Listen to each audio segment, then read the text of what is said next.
श्रीरामपूर शहरातील युवा उद्योजक तथा लक्ष्मीनारायण पॅलेस हॉटेलचे मालक स्वर्गीय आकाश शेखर दुबैया वय वर्ष 35 यांची दिवसाढवळ्यात झालेल्या निर्गुण हत्येच्या निषेधार्थ आज रविवार दिनांक 12 जुलै 2026 रोजी श्रीरामपूर शहरात कडकडीत बंद पाळण्यात आला। या बंदला व्यापारी, छोटे मोठे व्यावसायिक तसेच सर्व पक्षांच्या पदाधिकाऱ्यांनी उत्स्फूर्त प्रतिसाद दिला। शहरातील सर्व प्रमुख बाजारपेठा, दुकाने व व्यावसायिक आस्थापने पूर्णपणे बंद ठेवण्यात आली असून शहरात शांततेत बंद पाळण्यात येत आहे। या घटनेमुळे श्रीरामपूरमध्ये वाढत चाललेल्या संघटित गुन्हेगारी विरोधात नागरिकांमध्ये तीव्र संताप व्यक्त होत आहे।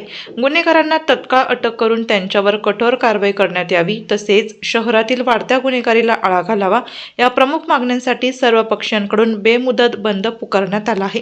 या धक्कादायक घटनेमुळे श्रीरामपूर शहरात भीतीचे व तणावाचे वातावरण निर्माण झाले असून सर्वसामान्य नागरिकांकडूनही आरोपीवर कठोर कारवाईची जोरदार मागणी होत आहे। कायदा व सुव्यवस्था अबाधित राखण्यासाठी पोलीस प्रशासनाकडून शहरात बंदोबस्त वाढवण्यात आला आहे। आजची घटना तर अतिशय निंदनीय आहे आणि मानवतेला काळीमा फासणारी घटना आहे। निरपराध मुलाची हत्या होते आणि नशाखोर आहेत किंवा अवैध व्यावसायिक धंदे करणारे लोक आहेत, त्यांच्याकडून अशा प्रकारची दहशत निर्माण करून आज गुन्हेगारीला त्यामुळे पाठबळ मिळतं। तेव्हा ही वस्तुस्थिती आहे की त्यामध्ये जे काही गुन्हेगारीकरण वाढत चाललेलं आहे किंवा त्यांना कोण आश्रय देत आहे, कोणाचा आशीर्वाद त्यांना आहे त्याची चौकशी करावं लागेल। परंतु मी स्वतः माननीय पोलीस महासंचालकांशी मी बोललेलो आहे, याची पाळंमुळं उखडून काढली पाहिजे। राज्याचे माननीय मुख्यमंत्र्यांशी माझी या संदर्भात चर्चा झालेली आहे। परंतु हा जो प्रकार घडलेला आहे श्रीरामपूरचा, तो तर मी म्हटलं की अतिशय मी म्हटल्याप्रमाणे निंदनीय आहेच आहे। परंतु आज प्रत्येक नागरिकाच्या मनामध्ये एक मोठं भीतीचं वातावरण आहे।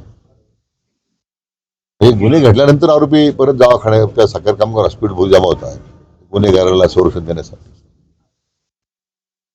मारहाण झाल्यानंतर आणखीन काही गुन्हेगार जमा होतात त्या मारहाणीला संरक्षण द्या, त्या मारेकऱ्यांना संरक्षण देण्यासाठी। हे तर मी कधी अनुभवलंच नाही असं इतक्या वर्षामध्ये माझ्या सार्वजनिक जीवनामध्ये। आणि श्रीरामपूर आता हे मोठ्या प्रमाणामध्ये एक क्राईम कॅपिटल म्हणतो आपण त्याला, अशा प्रकारचं आता शहराचं नावलौकिक होतोय। त्याच्यात दुर्दैव काय असलं पाहिजे। त्या पद्धतीने पाहिलं तर पोलीस कारवाई करतात, गुन्हेगारांना अटकही करतात, मात्र त्यांना कायद्याचा धाक नाही येते। काही दिवसात जामीन होऊन बाहेर येतात तर पुन्हा अशा प्रकारचे, त्यामुळे कुठेतरी कायद्यात आता बदल करणं गरजेचं आहे। अशा काय जे नवीन कायदे आले त्यामुळे पोलिसांनाही अनेकदा काही बंधनं येतात कारवाई करताना।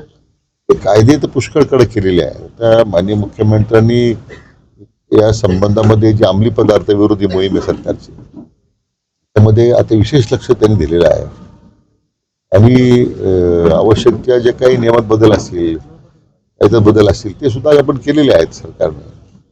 सरकारचं प्रायोरिटीज आहे या गुन्हेगारीचं उच्चाटन करणं, अंमली पदार्थाच्या तस्करीचं उच्चाटन करणं, याच्यामध्ये तर सरकारने सगळ्यात जास्त प्राधान्य दिलेलं आहे। आता ही जी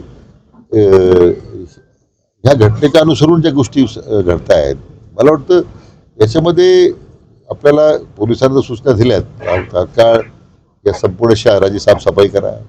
एवढी कटकश कुठे, गुन्हेगाराला काय जात धर्म नसतो, तो गुन्हेगार आहे, त्यामुळे त्याच्यावर कडक कारवाई झाली पाहिजे। सगळे कट्टे, त्याचे साथीदार कोण त्याच्यामध्ये आहेत किंवा कधी कधी लहान मुलांचा वापर होतोय, जेन्युअल मग त्याच्यावर कारवाईच्या मर्यादा येतात, त्याचा काही गैरफायदा या निमित्ताने घेतला जातो, अशाही तक्रारी आहेत।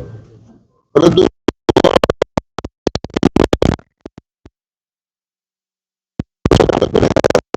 मोहीम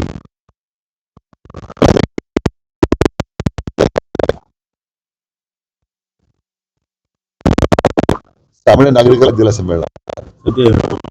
पण 10-15 वर्षात जी गुन्हेगारी श्रीरामपुरात वाढली, त्याला तुम्ही कोणाला कारणीभूत धरता किंवा काय कारण तुम्ही सांगू शकता? दुर्दैवानं नाही, आता माझ्याकडे जी काही माहिती मिळते त्याच्यावरच आहे की बऱ्याच ठिकाणी लोकांच्या घरात घुसून महिलांच्यावर अत्याचार झाले, काही मुलींना पळून नेण्याचे प्रकार घडले।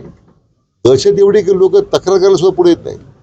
तर लोकांना पोलीस विभाग आम्हाला संरक्षण देईल याची लोकांमध्ये विश्वास नाही आहे।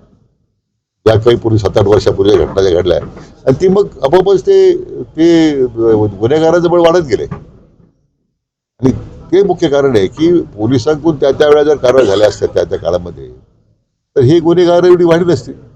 पण आता मला वाटतं स्वतः जिल्ह्याच्या पोलीस प्रमुखांनी लक्ष घातलेलं आहे. आता जे नवीन आले जे एसपी आहेत, आता आमचे ॲडिशनल एसपी आहेत, DYSP आहेत, त्यांनी आश्वासित केलं आम्हाला आता पुढच्या 1 महिन्यामध्ये याचं समूळ उच्चाटन करण्याबद्दल आता कुठेही सरकार कमी पडणार नाही हे मी त्यांच्या माध्यमातून मी जनतेला आश्वासित करू इच्छितो.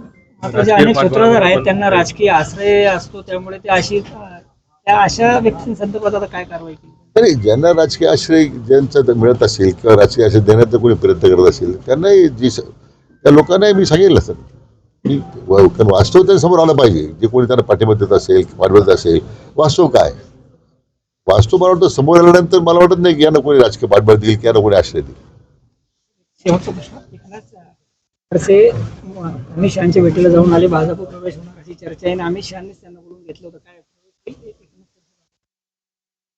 मला काही कल्पना नाही आहे पण खडसे साहेब हे भारतीय जनता पक्षाचे अतिशय ज्येष्ठ ते राहिलेले आहेत, अध्यक्ष राहिलेले आहेत, मंत्री राहिलेले आहेत, विरोधी पक्ष नेते राहिलेले आहेत. आता त्यांच्याबद्दल निर्णय पक्षश्रेष्ठी काय घेतील शेवटी पक्षाच्या स्तरावर निर्णय अधिकार ज्यांना आहेत ते निर्णय जसे घेतील शेवटी त्या निर्णयाची अंमलबजावणी होईल. त्याला काही विरोध करणं पाठिंबा देणं स्वागत करणं प्रश्नच उद्भवत नाही.